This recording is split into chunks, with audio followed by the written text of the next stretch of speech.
morning student, I hope you all are good and well at home. Please student purchase your book, otherwise you can't understand what I am teaching. See, this is your book, Smart Grammar. Please student purchase your book.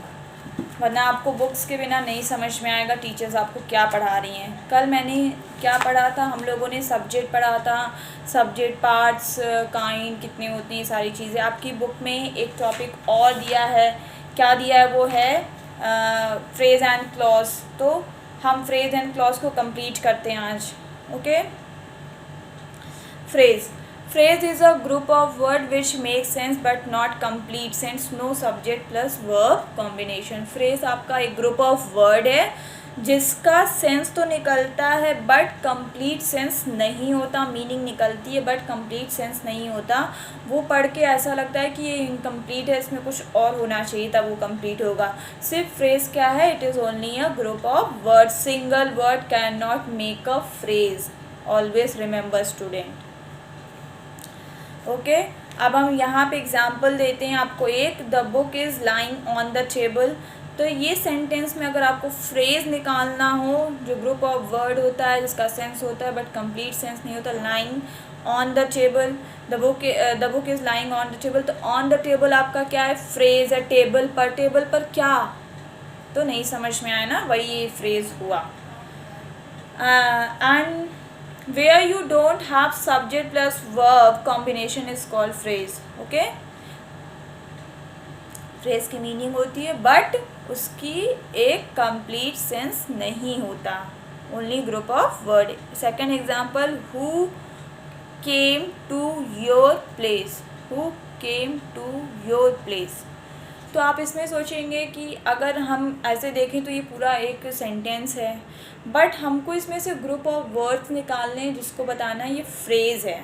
तो to your place क्या है, who came को हटा देते हैं, to your place हमारा एक group of word है।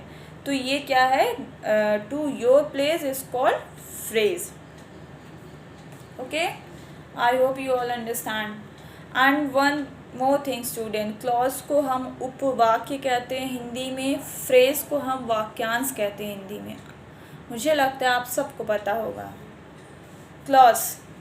Clause is a part of sentence that contain a subject and predicate. Clause एक पार्ट ऑफ सेंटेंस है जो हमें सब्जेक्ट एंड प्रेडिकेट के बारे में भी बताता है, उसी को हम क्लॉज कहते हैं। क्लॉज की एक प्रॉपर मीनिंग होती है, प्रॉपर सेंस होता है, उसमें आपको सब्जेक्ट भी देखने को मिलेंगे, प्रेडिकेट भी देखने को मिलेंगे, वो हमारा क्या कहलाता है, क्लॉज कहलाता है। सबसे पहले अभी हम बात करते हैं सब्जेक्ट एंड प्रेडिकेट की, तो आइए हम थोड़ा सा एक्सप्लेन कर देते हैं what is subject and predicate. Subject वो होता है, किसी सेंटेंस में सब्जेक्ट वो होता है जिसके बारे में हम बात करते हैं या जिसके द्वारा कोई एक्शन होता है या जिसके द्वारा कोई कार्य होता है, वो हमारा सब्जेक्ट कहलाता है। और बचा हुआ पार्ट सब्जेक्ट के द्वारा किया गया एक्शन और कार्य जिस पर होता है वो हमारा प्रेडिकेट कहलाता है। ठीक, आई थिंक आपको समझ में आ गया होगा what is subject and predicate. I have a bracelet which is made of silver. मेरे पास एक ब्रेसलेट है जो बना है किससे, सिल्वर से बना है। तो हम यहाँ पे बात किसकी कर रहे हैं, ब्रेसलेट की बात कर रहे हैं, विच इज़, तो ये आपका क्या हुआ, सब्जेक्ट हुआ। एंड मेड ऑफ सिल्वर, किससे बना है, सिल्वर से बना है, तो आपका सिल्वर क्या हुआ, प्रेडिकेट हुआ। आई hope you all understand subject and predicate. अब आते हैं क्लॉज पे। Clause is also a group of word. Clause भी आपको एक ग्रुप ऑफ वर्ड में ही दिखेगा बट उसका एक कंप्लीट सेंस निकलेगा, एक कंप्लीट मीनिंग होगी, कभी इनकम्प्लीट नहीं लगेगा। ऐसे ही आपके क्लॉज दो प्रकार के होते हैं। You have two types of clause, first dependent clause, second independent clause. तो आपको बताना है डिपेंडेंट क्लॉज और इंडिपेंडेंट क्लॉज क्या है। तो मैं आपको समझाती हूँ। डिपेंडेंट क्लॉज में सब्जेक्ट प्लस वर्ब कॉम्बिनेशन होता है, लेकिन डिपेंडेंट क्लॉज कभी भी खुद में एक कंप्लीट मीनिंग या कंप्लीट सेंस नहीं देता, वो एक दूसरे क्लॉज पर डिपेंड होता है, वो एक दूसरी सेंटेंस पर डिपेंड होता है, तभी उसका एक प्रॉपर मीनिंग निकल के आता है, वही हमारा डिपेंडेंट क्लॉज कहलाता है।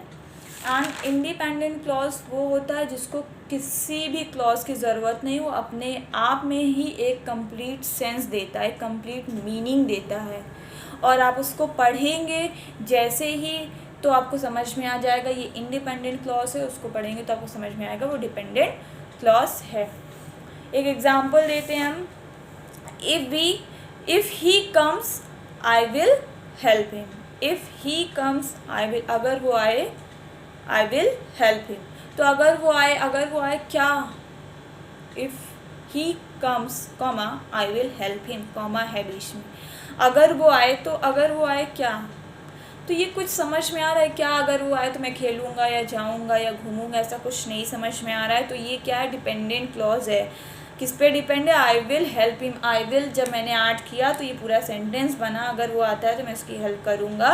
तो आई विल हेल्प हिम की तो मीनिंग समझ में आ रही है, मैं उसकी हेल्प करूँगा, तो ये क्या हुआ, इंडिपेंडेंट क्लॉज हुआ। आई होप आपको क्लियर हो गया होगा dependent clause and independent clause, phrase and clause. तो आपकी स्टूडेंट्स बुक्स में जितनी भी एक्सरसाइज दी गई हैं चैप्टर फर्स्ट की सारी एक्सरसाइज बुक में फिल कर लें। It is your homework. Please student purchase your book. Thank you.